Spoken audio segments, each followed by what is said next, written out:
Hello, you're on Initiative Africa. My name is Asha Samput. Welcome to your weekly magazine featuring Africa on the move through smart innovations and initiatives that work. Let's get on with the show with our top stories today. Discover the second part of our interview started in our previous edition with Ophir Drury, an eco-activist on the front lines in the fight against the trafficking of wild animals in Africa.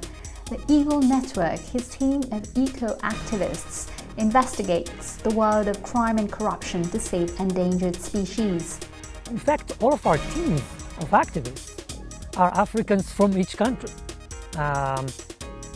Patriots, people who look at our work not as a job, but as a mission. Later on, we take you to Accra and a place still rare in Africa, a library dedicated to African authors and the diaspora to promote their contribution to world literature. This is the main space of the Library of Africa and the African diaspora, and in this space here we have books predominantly by writers of African descent. Finally, a spotlight on the cobra, a feared snake but highly sought after for its venom with medicinal properties. I've been working with reptile laboratories for 25 years. I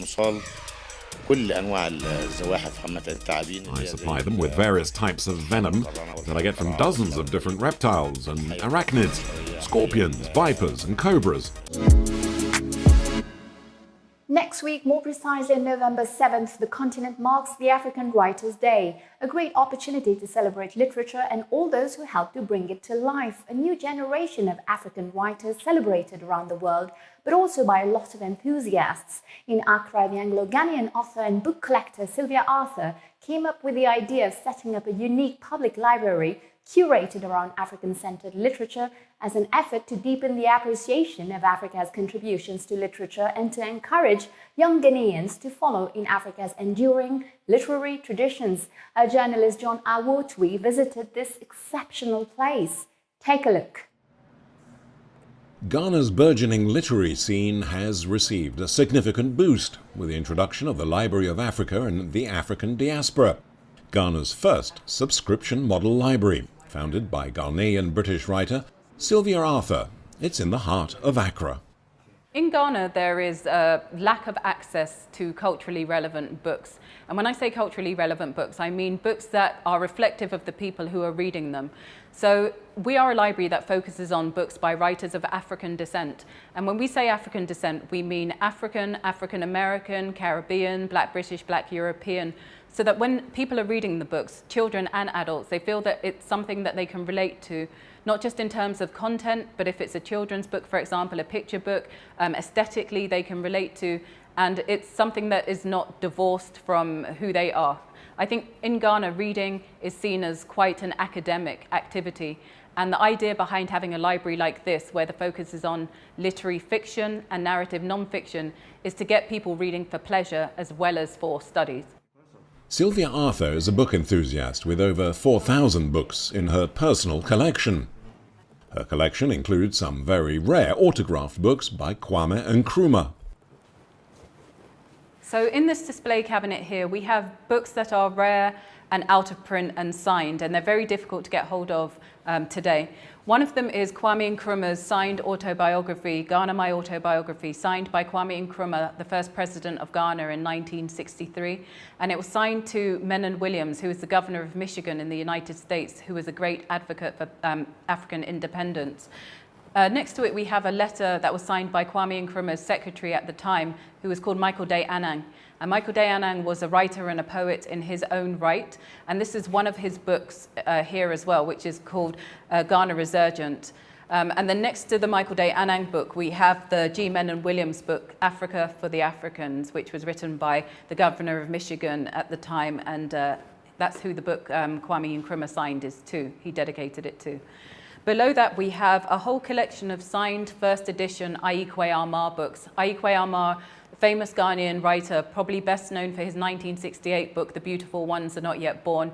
I call him Ghana's Chinua Achebe, but his books are very difficult to get hold of, let alone to get first editions and rares, and so we have a whole collection down there. And then above on the display cabinet here, we have Kamara Lai, The Dark Child. Kamara Lai, Guinean writer, Sylvia opened the library in 2017, using 1,300 books from her personal collection and making many rare works accessible to Ghanaians for the first time. The library currently serves a broad spectrum of patrons, from professionals to school children and students, as well as musicians. This is the main space of the Library of Africa and the African diaspora, and in this space here we have books predominantly by writers of African descent. And what we mean by that is African writers, African American, Caribbean, Black British, Black European, etc. So over here we have our African writers shelf, and we have books by writers from 41 of Africa's 54 nations. In the middle of the African writers shelf, we have a significant Ghanaian writers collection, which I've worked very hard to build up over the last few years. Over here, we have our Caribbean writers shelf, and we have books by writers from many of the islands of the Caribbean. But again, we're working to make sure that we get books from all over the Caribbean. We have people from Martinique, Guadeloupe, Trinidad and Tobago, Haiti, Jamaica, etc., etc. Over there, it's our Black British writers and Black European writers shelf. And then we have politics in terms of African and African American and Caribbean politics over there. And then over there we have African American writers. And then there is a small shelf just over there, which is world writers. So that's the only shelf in this main space that is by books by writers that are not of African descent.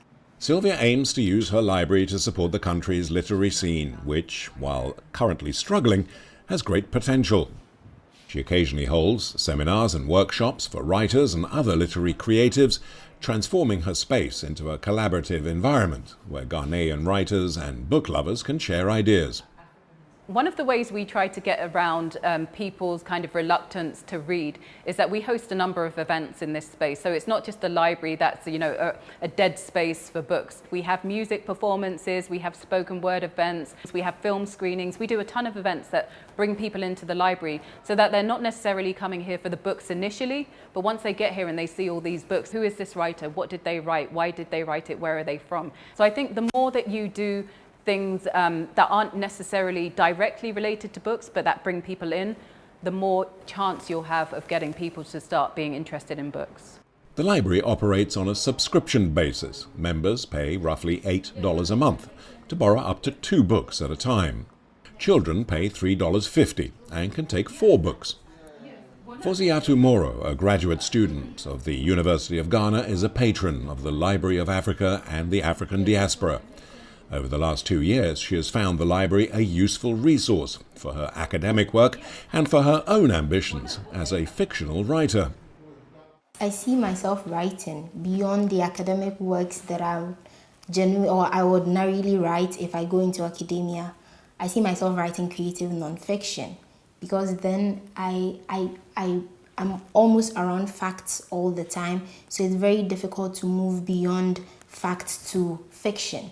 And being here, I have been introduced to so many forms of creative nonfiction which have widened or broadened my scope about the genre and how, as a historian who deals with fact, can maneuver my way around it and produce creative nonfiction as well. So yes, I aspire to write, and I feel this is like the perfect setting for me.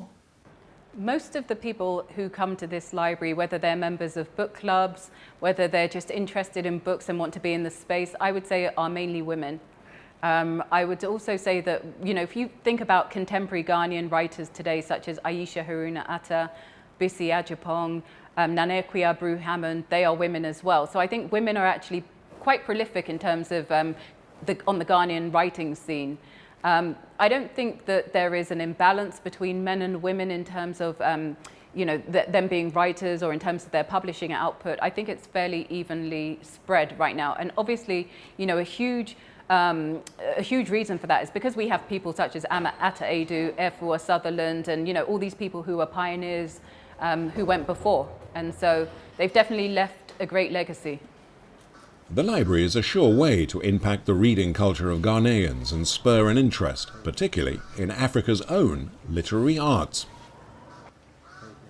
As I mentioned earlier, our guest again this week is at the heart of the fight against the trafficking of wild animals. His mission is to flush out corruption in criminal networks and his driving force is the sustainable survival of the great apes, leopards, and elephants of the continent, for which a race against time is on. He met with our journalist Edwin Kariuki in Nairobi. Are you fighting very powerful networks with a lot of money to spend on their defense? Yes, and I think it's not just spending the money or the defense. Defense is easy. Organized crime have the habit, it's not just in Africa, everywhere in the world, has the habit of investing their illicit revenue in complicity, in impunity. Now, how do you buy impunity? You don't bribe someone at a certain point. You basically make some of the more powerful people in a country a part of your ring. So if I'll give examples of some of the big criminal syndicates that we are actually managing to dismantle in some of these countries, I would say that it was clear that high authorities were entrenched inside their criminal organization. They were on the payroll and they were a part and parcel from that. And that is why that is why we have to hit this enabling layer of corruption. You know, when I was mentioning that there was zero wildlife prosecutions in most of those countries, when we try to analyze that, we realize that when a poacher was arrested, that poacher the next day was released. And you wonder, why? This is a simple poacher. How comes? Well, in fact, that poacher was just a small soldier from a far bigger machine. And that bigger machine had the powerful and the rich behind them, whether it is the political level, whether it is the government level, whether this is the army, military, police. That is how these criminal rings, these syndicates operate. They buy impunity. So the idea of it being as an isolated bribe or an incidental payoff when they are caught is false. From more than 2,500 major traffickers that we put behind bars, the picture is clear. Corruption is the major obstacle for wildlife law enforcement, and we have to hit corruption if we want to save these endangered animals. Each one of them, elephants, lions, leopards, great apes, have a clock ticking. And each time we have a new research telling us, no, you have another 10 years before they disappear. Extinction is real. And we see that also on a country level. We have countries that had elephants and declared them extinct while we are still working. The northern black rhino was a rhino that existed in Central Africa. I still saw the last rhino horns from this species crossing the border in this international illegal trade. But in the time that we were still working, it was declared extinct. Extinction is real. We see that, we see the clock ticking. It's a war. And for all we see, we are losing this war. Wildlife law enforcement is not in the increase. What we see is that criminal rings are definitely having the upper hand. And we as an activist group are trying not just to fight them, but to also show the way to governments around the world and to conservation. That you need to focus on that. You need to get the gloves off and you need to start fighting organized crime, start fighting trafficking rather than poachers, and start fighting corruption and not be apologetic about it. In your work, in the years you've been at work in conservation, have you witnessed more concern from the African, especially public and civil society, about those wildlife criminal networks? A lot of times when people are aware of our work, they see those arrested, say, wow, Africans are really bad if they allow their wildlife to be completely massacred like this. But in fact, all of our teams of activists are Africans from each country. Patriots, people who look at that, at our work not as a job, but as a mission. People who are fighting against all odds, against life threats, political threats, legal threats. And yet, these activists fight forward and risk themselves to get those traffickers behind bars. So, for us, our work, for me, is a pride for Africa. And it's important for the outside to understand that this fight is an African fight. It is young people who stand up and say, criminal rings, international criminal syndicates that are coming in and try to disseminate our nature and other resources, by the way. It's not just nature. Enough is enough. And they risk their lives every day to stop it. And I think that is the most important thing to understand. There is a young generation of Africans that is saying enough for corruption, enough for complicity that enables foreign forces to extract and take and disseminate our natural resources. We want to leave Africa for our next generation. And that's a turning point, in fact, because the history is very grim as to how Africa is keeping its natural resources. And I'm optimistic, not because our fight is, not because we win, because indeed organized crime and corruption are enormous forces. And sometimes I really take it to my heart and I can't sleep at night because of it.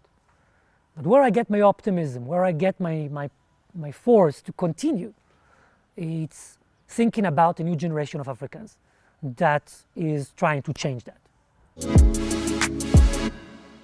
Welcome back to the second part of our show. It's considered in some African cultures as a sacred animal, symbol of the magical and the spiritual. Well, it's the cobra, one of the most dangerous snakes on the planet. In Egypt, many are primarily interested in the medicinal potential of products derived from its venom. But to extract it, you must first capture it. Our reporter met with a snake and scorpion hunter to understand how he does it. Take a look. Nasser Toba lives in Abu Rawak, a village close to the Giza pyramids. At the age of 52, he is one of Egypt's most famous snake hunters. Over the past 25 years, he has become the principal supplier of snake venom for Cairo's laboratories. The Toba family have been hunting snakes and scorpions for generations. They are the sole suppliers of snake venom in Cairo. بشتغل مع معمل مصفى اللقاح منذ 25 سنة. I've been working with reptile laboratories for 25 years. كل أنواع الزواحف حمة التعابين. I supply them with various types of venom that I get from dozens of different reptiles and arachnids, scorpions, vipers and cobras. They are well known in Egypt. الكوبرا والبخاخ والبرجيل دي أنواع معينة أسماء شائعة. 3 times a week, our hunter delivers his catch of serpents and scorpions to this Cairo laboratory. His motto: whatever the animal, so long as we get the poison. The laboratory and researchers at Serum Egypt have now built up a worldwide reputation.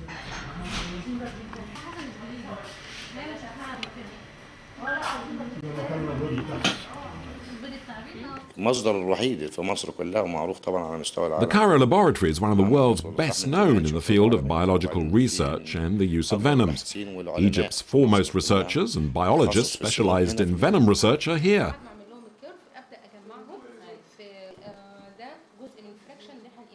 The venom is not just used to make serums. It is also a component in numerous medicines used to treat attacks of apoplexy and heart attacks. In these premises, the researchers are transforming the venom and putting it in flasks for use in the pharmaceutical industry. يعني مثلا زي الحي القرع أو السيراسيس فايبر. The amounts of venom gathered from reptiles and arachnids are minute. الكمية المجمعة بتبقى قليلة قوي على وجه العموم. As a result, they're very expensive. The price can double depending on the quality of the venom and the type of reptile it comes from. لكن هو ممكن يوصل ل 20,000، ممكن يوصل ل 50، ممكن يعني حسب نوع السيراسيس فايبر نفسها. Despite the sheer amount of reptiles in Egypt, the trade in venom and its export is very small scale, at less than $250,000 a year. Annual exports of snakes to the Gulf nations, the United States and Europe for the pharmaceutical industry are worth just $6.3 million. For want of an effective processing industry, the Egyptians may be passing up a golden opportunity to make added value earnings. Scientists have just developed a painkiller derived from the venom of the royal cobra. It is reported to be several thousand times more powerful than morphine. Even more promising is the news that the venom may also yield a new anti-cancer drug.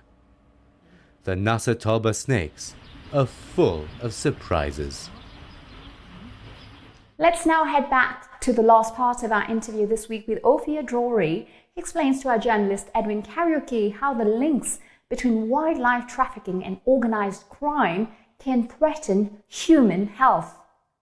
Should there be more concern given the fact that the organization has unveiled many links between wildlife trafficking and international crime?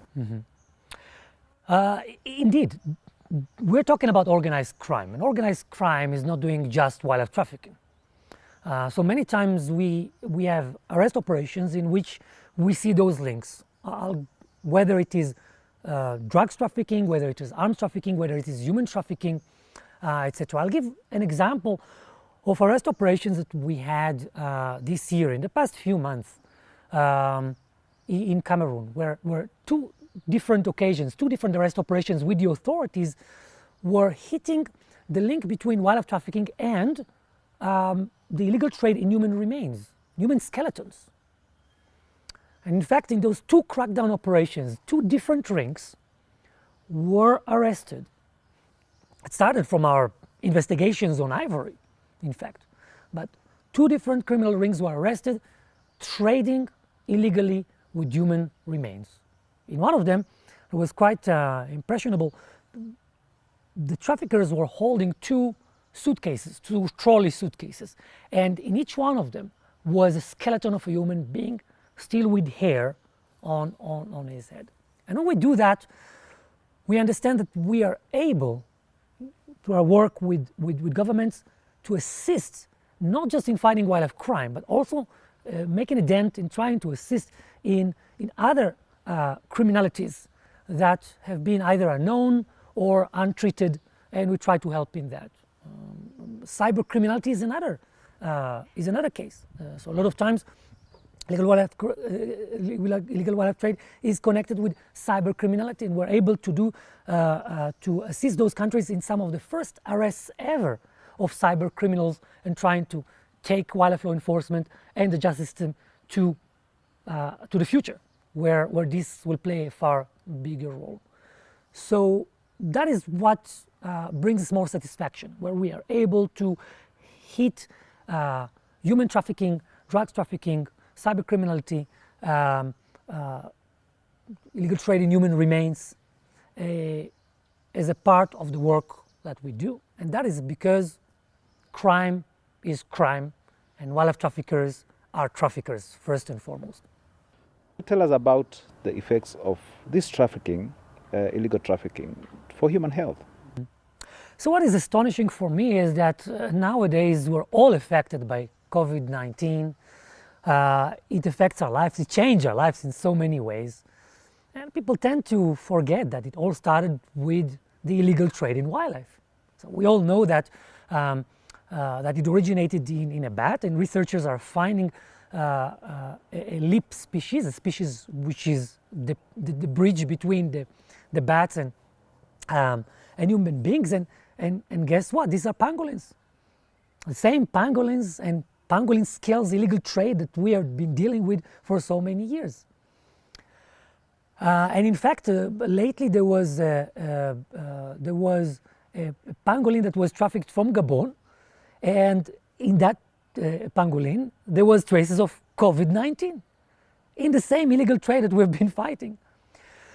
People tend to forget that, well, in fact, from our own perspective, we many times collaborate with researchers and pandemic researchers for years, because many of them understand that the next pandemic is going to come from one of these species.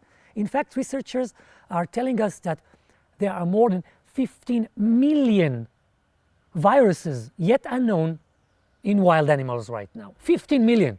So it is clear to all of the researchers that that's where the next pandemic is going to come from the illegal trade, from manipulating the meat of apes, manipulating the meat of pangolins, of many other wild animals. That is where we get those 15 million viruses leaping to humans.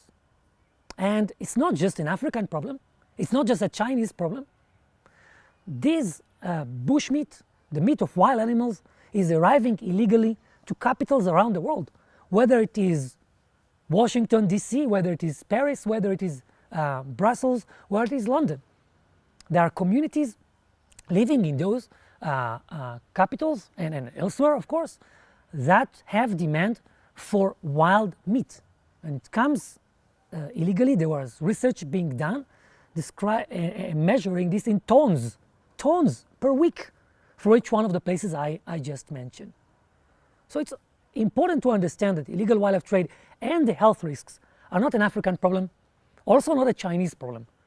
It's a global problem, and all of us have a role to play in upping up the game and pushing for enforcement in our countries, whether it is Africa, whether it is Asia, but also whether it is USA and Europe.